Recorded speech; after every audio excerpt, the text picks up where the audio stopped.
Salut à tous, je suis ravi de vous proposer une nouvelle escapade au cœur des communes. Une fois de plus, je vais aller à la rencontre des personnes qui font vivre les villages de notre territoire. Et aujourd'hui, je vous propose de faire étape à Fiolaine. Situé aux portes de la Thiérache, le village de Fiolaine et ses quelques 250 habitants est un village typique de notre territoire. Il est resté très rural avec encore 8 exploitations agricoles en activité autour de la grande culture, l'élevage et aussi l'apiculture. S'il y a une particularité chez les Fiolennois et les Fiolennoises, c'est bien leur immense fierté d'appartenance à leur village. Une fierté qui peut être reprise à tue-tête grâce à une chanson lors des fêtes communales, mais qui s'exprime aussi sous la forme d'une petite statuette en bois, Notre-Dame de Paix.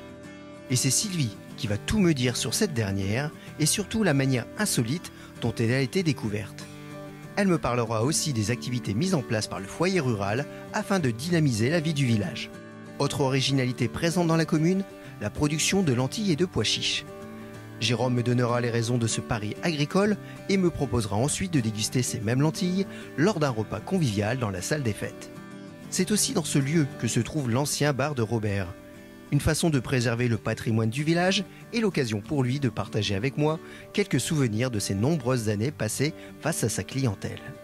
Je vais aussi découvrir que Fiolaine est un village résolument tourné vers l'art. Que ce soit par le biais d'un atelier peinture ou grâce à des artistes qui se sont installés dans le village pour y trouver l'inspiration et laisser s'exprimer leur créativité. Mais avant de m'essayer à l'art et de découvrir les secrets de Fiolaine, Jérôme, le maire du village, m'a proposé de le retrouver pour une rencontre au sommet. Bon Jérôme, merci de m'accueillir au sommet de Fiolaine. Il y a une particularité à Fiolaine, c'est ça. Ah bah oui, c'est la commune, déjà bienvenue à Fiolaine, Merci. une commune rurale. C'est la commune la plus au nord-est de la collectivité de la com d'agglo du Saint-Quentinois. Et particularité aussi, c'est celle où on est le plus haut. On se situe à 150 mètres. C'est pour ça que vous m'avez fait gravir là, la dernière petite côte. Voilà, tout à fait, c'est un petit challenge. Et la particularité, donc, c'est la commune la plus haute avec le château d'eau le plus haut de la collectivité. Historiquement parlant, est-ce qu'il y a des choses à savoir sur le village, sur Fiolaine? Alors si on le fait dans l'échelle du temps, déjà Fiolaine était un hameau de Fontaine-Notre-Dame. La commune voisine. La commune voisine. Fiolaine a pris son indépendance suite à la découverte d'une petite statuette, mais vous aurez l'occasion d'en discuter tout à l'heure et d'avoir toute l'histoire avec Sylvie. Je suis impatient de découvrir tout ça. Et puis après, il y a deux faits aussi qui ont été assez marquants pour la commune. Donc c'est comme beaucoup de communes du nord de la France, c'est la Première et la Deuxième Guerre mondiale. Bien sûr. En ce qui concerne la Première Guerre mondiale, donc la commune a été décorée de la Croix de guerre suite à des destructions assez importantes de maisons. Et la particularité, la petite anecdote concernant la Croix de guerre, c'est que durant la Seconde Guerre mondiale, cette Croix de guerre-là a été perdue. Un jour, j'ai un monsieur Lepage qui m'a appelé en me disant j'ai quelque chose pour vous en tant que maire. Et donc je l'ai reçu, il m'a dit j'ai l'honneur de vous ramener la Croix de guerre de votre commune. Il l'avait trouvé où? En fait, il l'a retrouvée dans une brocante et on a eu la chance de retrouver notre Croix de guerre comme ça, avec le fruit du hasard. Et puis donc le deuxième fait marquant, c'est bien sûr la Seconde Guerre mondiale par laquelle on a été fortement touché et en grosse partie avec les fusillés de Fontaine-Notre-Dame. L'histoire des fusillés, oui. On a deux Fiolennois qui sont morts parmi les 19 fusillés. Et entre autres, ces fusillés-là, donc, ils venaient pour récupérer un largage de parachutage qui devait avoir lieu, qui a eu lieu sur la commune de Fiolaine, au hameau de Mérolieu. Et je me souviens que mon grand-père me racontait deux petites anecdotes par rapport à ce parachutage-là. C'est qu'il y avait un message donc, sur la radio Londres. Pour avertir les résistants. Pour avertir les résistants qu'il allait y avoir un parachutage. Et le message, c'était « La vache soupire ». Et la deuxième anecdote, c'est que sur les 19 fusillés, en fait, ils étaient 20. Et il y avait quelqu'un qui était recueilli par mon grand-père sur Fiolaine, et donc qui s'était intégré un peu dans les résistants et qui avait été donc sur Homblières pour revenir après sur Fiolaine. Et il s'est retrouvé sur le tas de mort évanoui. Donc il n'a pas été touché. Donc il s'est réveillé le matin sur le tas de mort. Donc vous comprenait qu'il devait être un peu perturbé. J'imagine, oui, le traumatisme. Et donc c'était juste avant l'arrivée des Américains. Et quand les Américains sont arrivés, il est parti avec eux. Et on a su qu'il était mort 8 jours après dans un accident de Jeep. Donc ça, c'est le côté historique de la commune. Actuellement, c'est une commune où j'ai l'impression qu'il fait bon vivre. On peut venir s'y mettre au vert.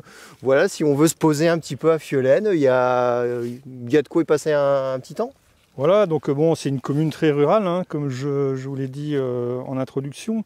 Mais c'est une commune où on a déjà, il y a un gîte de grande capacité, donc vous pouvez venir en famille pour le week-end ou pour la semaine. Et après, il y a aussi, on a la chance d'avoir une association qu'on appelle le Foyer Rural de Fiolaine, qui organise des manifestations, alors pas tous les week-ends bien sûr, mais quelques manifestations avec beaucoup de bénévolat.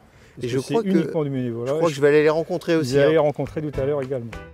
C'est Sylvie qui va tout me dire sur les activités du foyer rural. Mais avant cela, elle a tenu à me retrouver à l'église du village pour me parler de Notre-Dame de Paix et m'expliquer comment la découverte d'une statuette en bois a contribué à façonner l'histoire de Fiolaine.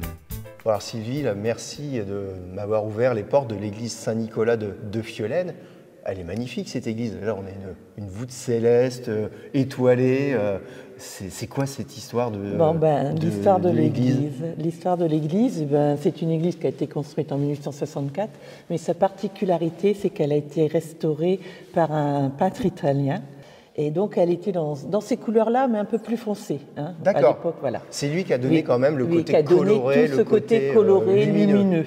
Voilà. Elle est magnifique. Oui. Et elle a été remise en état en 2005 par un chantier de réinsertion. D'accord. Où on a repris les mêmes fresques, les mêmes dessins et tout, mais en donnant une note un peu plus lumineuse à chaque teinte. D'accord, donc on s'est basé sur ce qui avait été déjà fait, mais on a éclairci un peu les couleurs pour donner une meilleure luminosité. Et c'est vrai que là, en plus, on a les rayons du soleil qui passent à travers ces superbes vitraux. Et on a des superbes vitraux, puisque c'est une église qui avait été très abîmée à la guerre 14. Les vitraux ont été offerts par des paroissiens. Tous les vitraux ont été refaits et ils sont de cette époque. Donc on sait pourquoi ils les ont offerts ?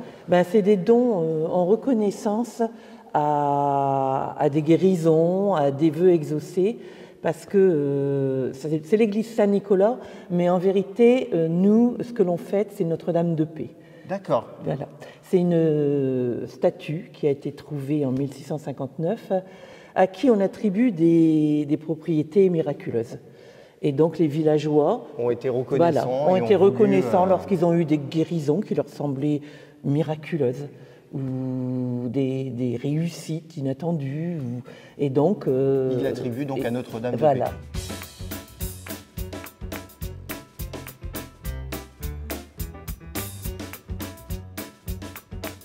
Donc là, on arrive à la dernière étape avant d'arriver à l'église. La dernière étape de la procession. De la procession qui a lieu le premier dimanche après Pâques à la Quasimodo, en l'honneur de Notre-Dame de Paix. Cette fameuse Vierge qu'on croit miraculeuse, puisqu'elle avait été trouvée au moment des négociations de paix entre la France et l'Espagne. Par des joueurs des joueurs de quilles. Ils ont voulu dessoucher une racine qui les gênait d'un tilleul, et ils ont trouvé cette tête, c'est une tête en terre de Vierge, et elle était entre deux petites têtes couronnées.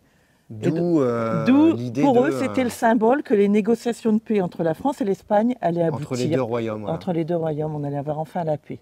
Et c'est de là qu'on a pensé qu'elle était miraculeuse, puisque la paix a été signée. Et donc, depuis ce temps, la procession qui part, pas d'ici, elle part du calvaire. Elle part du calvaire d'entrée du village, oui. Au niveau du croisement Fontaine-Notre-Dame-Fonsomme, on part de là et on fait tout l'itinéraire, on suit la route et on vient jusqu'ici, donc en priant, en chantant. Et en pensant aux joueurs de quilles, parce qu'en plus de ça, il y a un jeu de quilles qui est aussi sorti pour l'occasion. Voilà, il est sorti. Il y a 4 personnes pour porter la châsse de la Vierge et il y a 4 personnes pour porter ce fameux jeu de quilles en bois qui représente les joueurs de quilles qui ont trouvé cette Vierge. Alors ce jour-là, on ne joue pas avec ces quilles-là, Non, on ne joue mais pas. on joue quand même aux quilles ici à Fiolaine. C'est déjà arrivé, moi maintenant, mais au moment de la fête du village, avant, il y avait des jeux organisés pour les hommes et les femmes.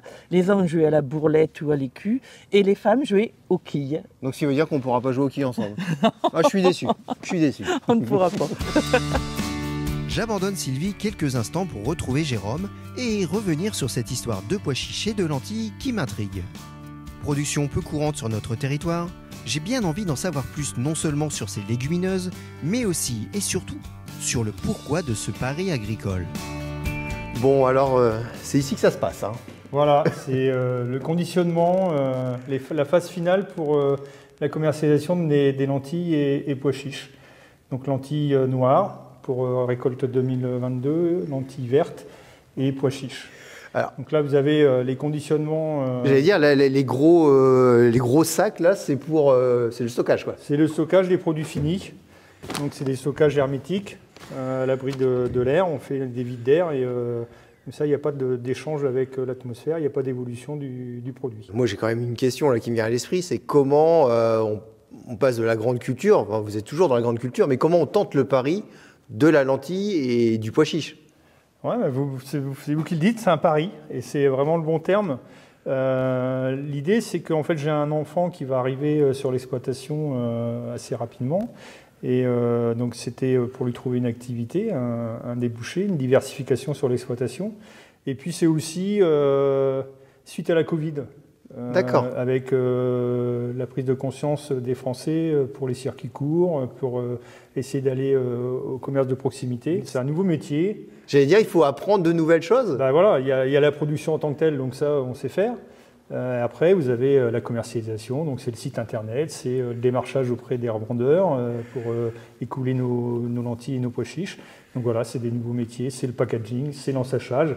Là, vous avez la machine pour ensacher des sacs de 500 grammes, 1 kg et 5 kg. Et qu'on peut retrouver après dans le secteur, dans des commerces et aussi dans des distributeurs automatiques. Voilà, soit c'est des casiers fermiers, soit voilà. Des agriculteurs qui ont déjà un magasin d'ouvert. Mais ça peut être aussi notre plus gros débouché, c'est pour l'instant un commerce qui se trouve en plein centre-ville de Senlis. D'accord. Qui fait de la vente en vrac. Et donc c'est elle qui nous en vend le plus. Bon alors là, ils sont hermétiquement à l'abri, etc. Mais moi, voilà, j'aimerais les voir, les lentilles, et puis les... Bah voilà.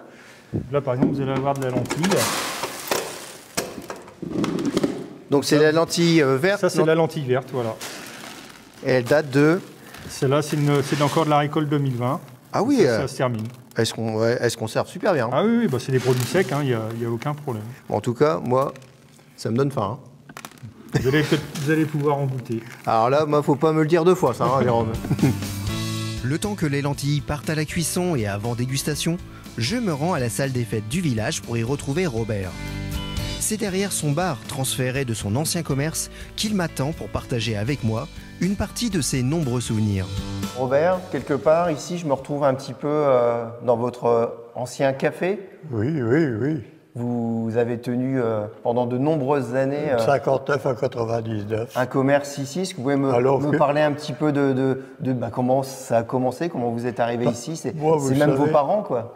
Moi, vous savez, j'ai été élevé dans la maison et puis alors j'ai toujours été attiré par la boucherie.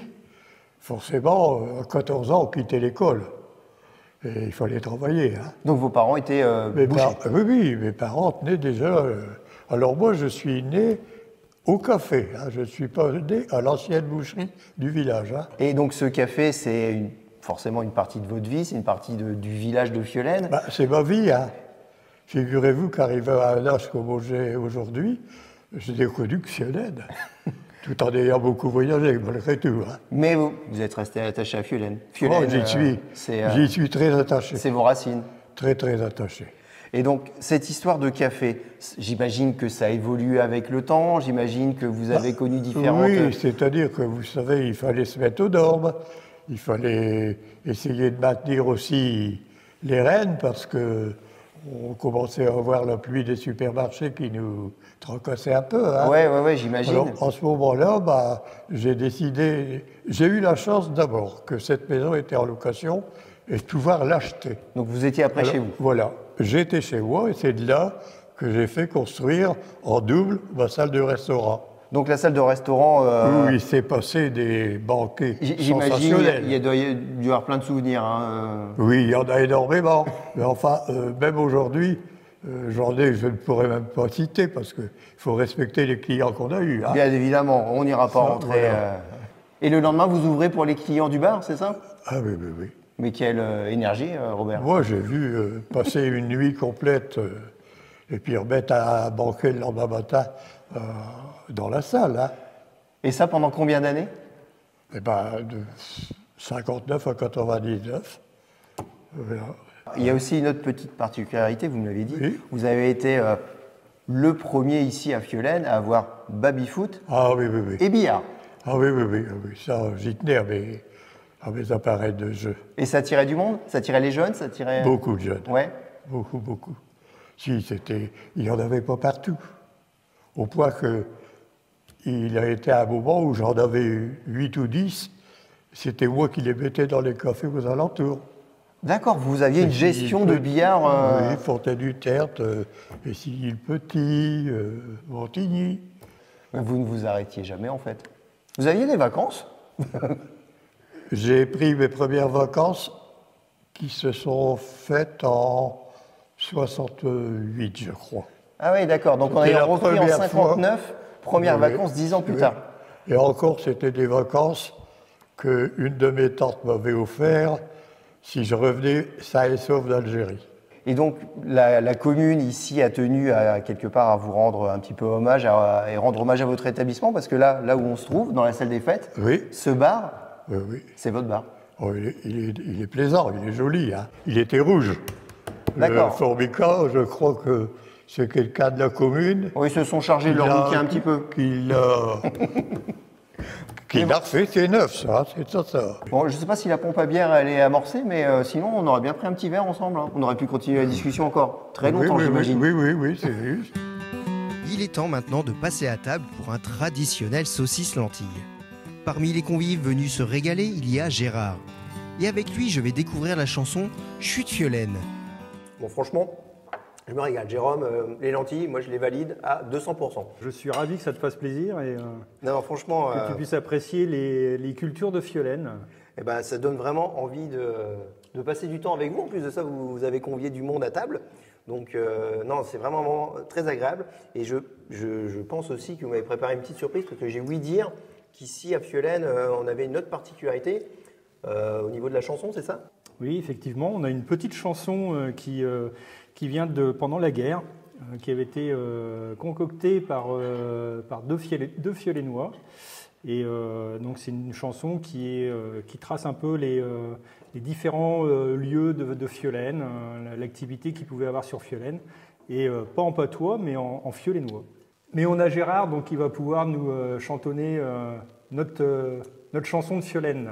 Bon, bah, j'espère la reprendre en chœur avec vous. Je vais déjà finir mon assiette parce qu'on ne chante pas à la bouche pleine. Hein. On fait comme ça, on chante après? Bah avec la bouche pleine, ça ira mieux. Je suis pas certain. Je vais finir mon assiette quand même parce que ça va refroidir. Hein. Mais avant de la reprendre en chœur avec tout le monde, il va me falloir un petit temps d'apprentissage du fiolennois. Bon alors Gérard, là on en est arrivé au dessert. Mais là à côté de moi, là je vois il y a le texte d'une chanson, la chanson de Fiolaine, c'est bien ça? Oui. Alors je vous avouerai que là j'essaye de lire, mais je comprends pas tout. Hein. Morway, Monway, notre... Bon, c'est pas facile. Donc c'est quoi l'histoire de cette chanson?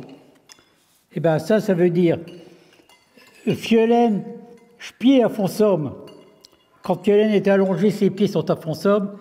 Tête à Montigny, Montigny-en-Arrouaise. Ça m'a gauche. À Gauche, c'est gauche, ouais. C'est une ferme qui se trouve sur la sortie de Fiolaine pour aller sur ce bon cours. Donc à gauche.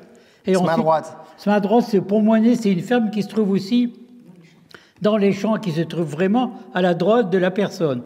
Autour de nos villages, des terres, des baux, puisque c'est de l'agriculture. Alors des baux. Des baux, c'est des bois. Ah, c'est des bois, mais il manque des lettres là, pour que ça fasse bois. Bah, nous, on dit un beau. Ah, d'accord. On va se promener dans ce beau, nous. Ah, on ok. dit pas bois. Oh, bah, oui. J'essaierai de vous suivre dans les bois après. Des prés. Alors, à l'époque, il y avait 3 chouets.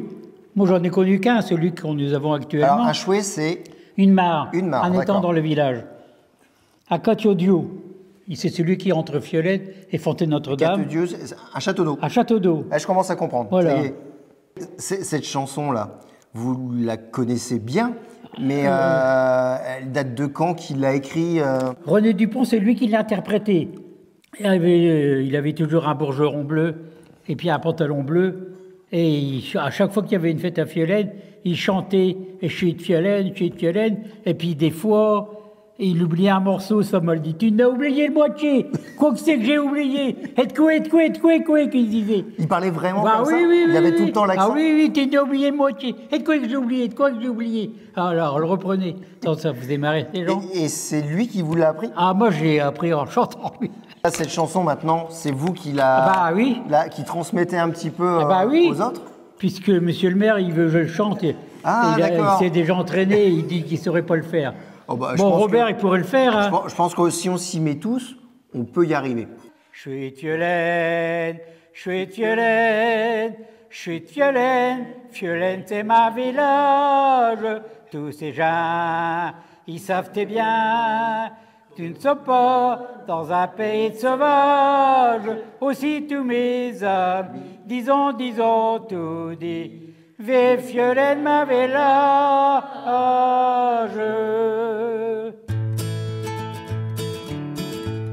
Je conserve la fibre artistique pour passer du chant à la peinture. L'atelier peinture est en effet une des nombreuses activités proposées par le foyer rural de Fiolaine et je compte bien sur Sylvie pour découvrir tout ce que les bénévoles mettent en place durant toute l'année. Bon alors Sylvie, là on est ensemble en plein cœur du village pour parler de la vie du village justement et de ce que vous faites vous et du foyer rural pour faire vivre ce village. Donc le foyer rural, c'est une longue histoire, qu'est-ce qui se passe d'intéressant ici? Déjà le foyer rural c'est une longue histoire parce qu'elle remonte déjà au grand-père de Jérôme le maire actuel, Monsieur Leclerc, qui, ça s'appelait pas le foyer rural, mais qui avait à cœur d'animer un petit peu la vie villageoise. Et avec Monsieur Paroissien, une autre personne, ils faisaient du cinéma ambulant. Ils partaient avec leur brouette, le projecteur et ils se mettaient dans une salle. Et donc, automatiquement, tous les gens du village venaient au cinéma ambulant. Ah, c'est extraordinaire ça. Oui. C'était déjà dans l'idée de faire que les gens se retrouvent. Et c'est vrai qu'à l'époque, voilà, c'était une occasion parce que il n'y avait pas la télévision, il n'y avait pas les matchs de foot, il n'y avait pas tout ça. Exactement. Donc c'était une sacrée initiative. Ça. Oui, voilà. Et donc le temps a passé, mais voilà, les activités continuent. Et donc voilà. Donc là maintenant, c'est sous le couvert du foyer rural, qui est une association de 33 adhérents. Et on a à cœur d'organiser, comme là, la déco du village pour Noël, où on a peint des objets, on a peint des personnages. Il y en a dans tous les coins de la rue. Il y en a dans tous les coins, voilà. On organise une brocante, on organise un concours de pétanque. Et quand je vous ai parlé de la Quasimodo, de la procession, le jour de la procession, l'après-midi, il y aura un concours d'écus.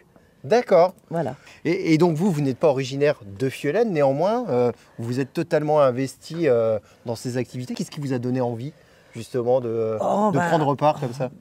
Je pense que je me suis laissée entraîner par des gens qui en faisaient déjà partie du conseil municipal. Il y avait une amie, son mari Bernard était au conseil municipal et elle était secrétaire de mairie. Et on s'est rencontrés à des mariages, on a lié amitié. Et c'est là que... Elles vous ont dit, ça serait bien Sylvie de venir. Voilà. Et vous avez tenté l'expérience et ça vous a plu. Et ça m'a plu, Et puis encore plus maintenant que je suis en retraite, parce que ça permet de garder quand même un lien social, de rencontrer des gens, de faire autre chose que du ménage chez soi. Oui, il y a plus intéressant. Voilà. Et alors mon petit doigt m'a dit qu'il y a aussi des activités artistiques qui sont proposées au foyer rural. Alors tout au long de l'année, il y a un atelier de peinture. Direction donc cet atelier.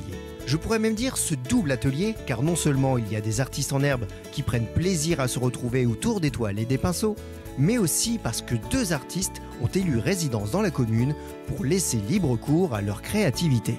Cet atelier ici à Fiolaine, c'est un peu surprenant, un petit village comme ça, comme Fiolaine, vous accueille et vous permet de laisser libre cours à votre imagination. et à votre créativité. Comment ça se fait que vous êtes arrivé ici à Fiolaine, vous, un artiste? C'est une histoire de rencontre. Hein. Quand on fait des expositions, évidemment, on rencontre des personnes intéressantes qui sont motivées également. Et il se trouve qu'à Fiolaine, vous avez des artistes en herbe qui sont des amatrices, mais qui sont quand même des personnes qui aiment le domaine artistique. Et quand j'ai rencontré ces dames, elles avaient besoin d'un animateur de leur atelier. Et donc, du coup, je leur ai dit, écoute, il n'y a pas de souci, je viens vous animer votre atelier une fois par mois. Et de fil en aiguille, il se trouve que cet espace s'est libéré. Et on m'a proposé évidemment de le louer pour pouvoir enfin avoir un atelier digne de ce nom. En quelques mots, alors, vos influences, ce que vous voulez faire passer dans vos œuvres. Bon, moi, ma démarche, c'est liée au passage. Et moi, pour moi, l'artiste, c'est justement la personne qui doit montrer que rien n'est fini une fois que notre vie est terminée. Et donc, c'est la lumière, moi, qui m'intéresse, qui me porte.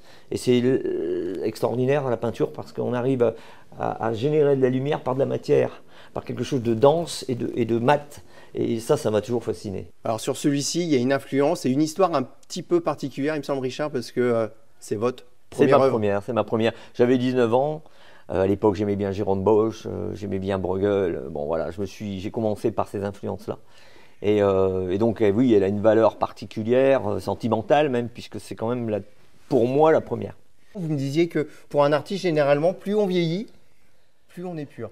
J'ai l'impression, on élimine, on part de plein de choses et puis on s'affirme aussi dans sa personnalité, dans son discours, dans ce qu'on a envie de partager, qu'on a envie de laisser comme trace.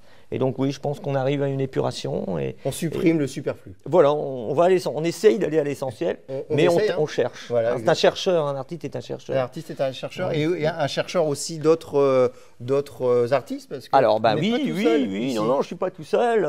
Madame Bringuier, qui est ma mère, et qui a peint aussi depuis qu'il va avoir 89 ans là, au mois de juin. Et qui continue à peindre. Et qui continue à peindre, toujours, à créer. Elle l'a toujours fait, elle continuera, à mon avis, voilà. Et l'artiste, c'est ça, c'est quelqu'un qui garde l'énergie jusqu'au bout. On revient un petit peu sur vos partenaires. Voilà, alors c'est Jean. Alors Jean Pomerol est un graveur, ça fait 10 ans qu'il s'est mis à la gravure. Petit à petit, évidemment, il est passé sur la gravure sur bois. Et maintenant, il explore aussi la matière, puisqu'il fabrique son propre papier. Ça, c'est du papier qu'il a fabriqué lui-même. Ah, complètement. Il a fabriqué son papier et il intègre dans son papier des matières et des reliefs qui permettent d'avoir... pareil, on parlait de l'essentiel tout à l'heure. Je pense que c'est un ami et c'est un artiste qui va à l'essentiel. Et je pense que les Fiolénois et Fiolénoises sont fiers de pouvoir découvrir, participer aux ateliers. Sa population est très ouverte ici et c'est un plus pour eux, mais ils ont cette fibre. Ils connaissent aussi le résultat et le bonheur de pouvoir créer, de pouvoir peindre. Un bonheur de peindre et de créer qui se ressent immédiatement une fois que l'on passe le seuil de la porte de l'atelier situé à l'étage. Un groupe de femmes s'y affaire dans la bonne humeur devant les toiles sur lesquelles sont en train de naître leurs futures créations. Bon alors Marité, là, je vois que vous êtes avec vos copines ici dans l'atelier peinture du foyer rural. Exact. C'est 100% créatif. Ah oui. Ouais. Oui. Bon, on copie légèrement, mais quand on copie, quand c'est terminé, ça n'a rien à voir avec ce que l'on a copié, hein, parce qu'on fait ça à notre mode après. Chacun y va avec sa petite on prend touche un petit peu l'idée. Ouais. On prend l'idée de la photo, et puis après on transforme. Alors, comment c'est né cette histoire ici de cet atelier Parce que ça fait un petit moment qu'il est là. Oui, ça fait une bonne dizaine d'années, 10-15 ans à peu près. Mais au départ, tout à fait au départ, on peignait sur de la porcelaine. D'accord. Ça fait au moins 20-25 ans qu'on avait commencé. Et puis on a eu assez de faire des tables, enfin pas des tables, des assiettes, des tasses, et puis un tas de trucs comme ça, on en avait plus qu'assez. Alors on s'est lancé sur de la toile. On ne savait pas. Sans aucune expérience. Rien. Vous vous êtes dit, allez, on va acheter des pinceaux, on va acheter la toile, la couleur, et puis on y va. On a dit, on va critiquer à droite, à gauche, sans avoir un esprit critique méchant. Attention. Oui, la critique positive. Exact. Là, tu devrais peut-être faire comme ci. Et c'est comme ça qu'on a avancé un peu. Et puis après, ça fait 3-4 années que nous avons un professeur qui vient nous aider quand même. Richard, que j'ai pu rencontrer. Que vous avez vu. C'est lui qui m'a dit plein de belles choses sur vous. Ah bah tant mieux, voilà. Bien. Et donc il nous a dit, alors attention, Richard arrive. Bon, il regarde.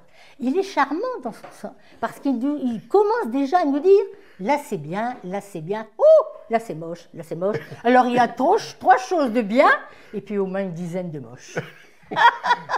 Je vois que ça fait rire tout le monde. Oui, c'est comme ça. Il est comme ça, c'est Richard. Exactement comme ça. Oui, c'est comme ça. Alors il est charmant parce qu'en fin de compte, il nous encourage. Mais ça vous fait avancer tout ça? Énormément. Mais il nous a quand même bien dirigés parce que nous sommes allés faire l'exposition il y a 2 ans à la Vacresse. La Vacresse, c'est quand même quelque chose de très important. Alors c'est où ça? C'est quoi cette expo? C'est une exposition d'artistes. C'est le printemps des artistes. Voilà. Le printemps des artistes. À la Vacresse, c'est au-dessus de Guise. D'accord. Alors on s'est dit, s'il nous engage à faire un truc comme ça, c'est qu'on vaut le coup, en fait. C'est que c'est valable. Ah, j'imagine que ça, c'est des beaux souvenirs. Alors, très. Alors, les hommes nous ont accompagnés. Oui, parce que vous parlez d'hommes, parce que les hommes, mais hommes nos sont maris. Ils participent pas à l'atelier? Non. Ils participent quand on leur demande à faire quelque chose. D'accord, sinon ils restent à la maison. Et voilà. Puis, donc une envie d'y retourner. Ah oui, on essaie, on va essayer. On remet ça les filles quand vous voulez, c'est ça? Cette année, le thème, ce sont les fleurs. Ah, c'est déjà prévu, 2023 au mois de mai. Bon, mais avant ça, là, vous me donnez envie, là, chacune avec vos pinceaux, vos créations. Je sais qu'il n'y a pas beaucoup d'hommes qui viennent ici, mais est-ce que vous accepteriez qu'un homme essaye d'amener sa petite touche à une de vos toiles? S'il est vraiment valable, oui. Bon, je pense que je suis valable, moi, quand même.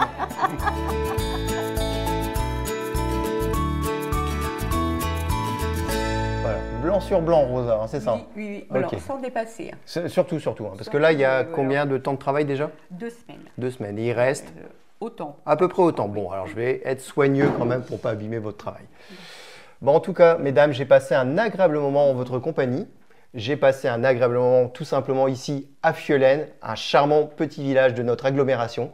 J'espère vous revoir très vite. En attendant, vous pouvez revivre toutes nos aventures sur les réseaux sociaux. Donc je vous dis à très vite au cœur des communes. Bye bye. Au revoir mesdames. Je suis Fiolaine,